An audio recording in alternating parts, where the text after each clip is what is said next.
तो गाइज आज है हमारा कुसुमी का तीसरा दिन और आज हम घूमने जाने वाले हैं संजय टाइगर रिजर्व, जो काफ़ी बड़ी एरिया में फैला हुआ है। वहाँ पे काफ़ी सारे वन्य प्राणी देखने को मिल सकते हैं। तो चलिए वहाँ पर हम चलते हैं और वहाँ का पूरा दृश्य आपको दिखाते हैं और ये भी दिखाते हैं कि कौन कौन सा जानवर हमें देखने के लिए मिला। मैं तो बहुत एक्साइटेड हूँ। ये हम पहुंच गए संजय टाइगर रिजर्व के फ्रंट गेट पर एंट्री करने के लिए। जब वहां के द्वारपाल ने हमें रोका तो हमने 5वीं का अपना आईडी कार्ड दिखा दिया। फिर एंट्री होने के बाद हम धीरे धीरे चल पड़े। दबे पांव आगे बढ़ते बढ़ते हमें दिखा कि आगे जंगल तो बहुत ही खतरनाक है, लेकिन कोई एक परिंदा भी पर नहीं मार रहा था।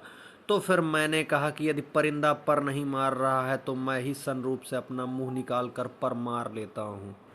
थोड़ा और अंदर जाने पर हमें ऐसा लगने लगा कि यहाँ कोई वन्य प्राणी नहीं दिखाई देने वाला है, लेकिन ये क्या, यहाँ पर जो वन्य प्राणी है वो मवेशियों का रूप लेकर खुफिया तरीके से पेड़ों के पीछे छुपे हुए हैं। जंगल में इतनी शांति देखकर मैं दंग रह गया। मुझे आश्चर्य होने लगा कि ये वन्य प्राणी अपना मनोरंजन कैसे ही करते होंगे, लेकिन उसका भी जुगाड़ था हमारे पास। हमने अपने गाड़ी का डीजे बजाया, फिर भी कोई भी जानवर हमारे आसपास उछल कूद करने नहीं आया। इतना सुनसान रास्ता देखकर हम भौचक्का रह गए। मुझे जंगली जानवरों से ज़्यादा अब काली शक्तियों से डर लगने लगा था।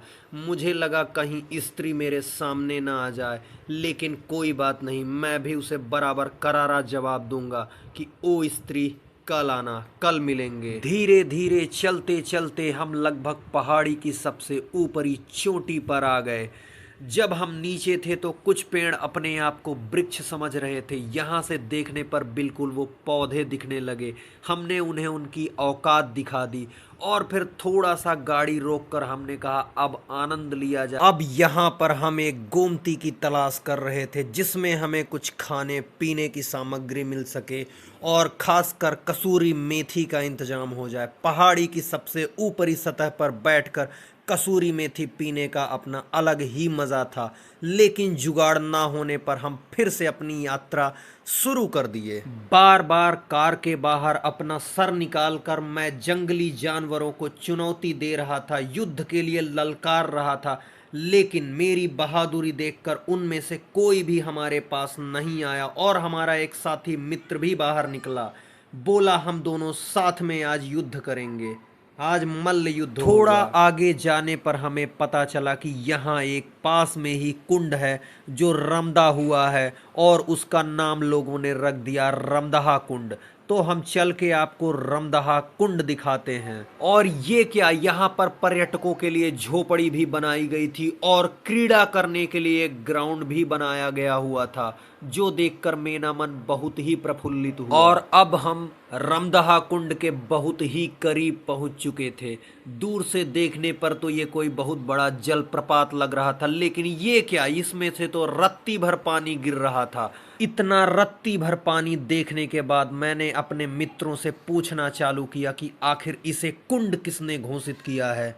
अब आगे जाते हुए मैं अपनी तरसाई हुई निगाहों से कार के बाहर देखने लगा और इंतज़ार करने लगा कि शायद कोई ना कोई जानवर तो दिख जाए, लेकिन कहीं किसी का कोई रता पता नहीं था।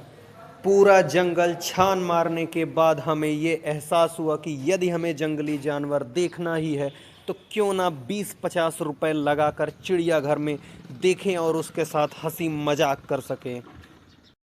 तो गाइज हमने पूरा जंगल घूम लिया, लगभग 15 से 20 किलोमीटर का दायरा पूरा कवर किया हमने।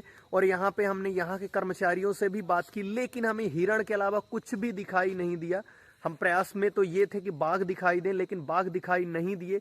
ये आप देख सकते हैं, पूरा मेरे पीछे जंगल है।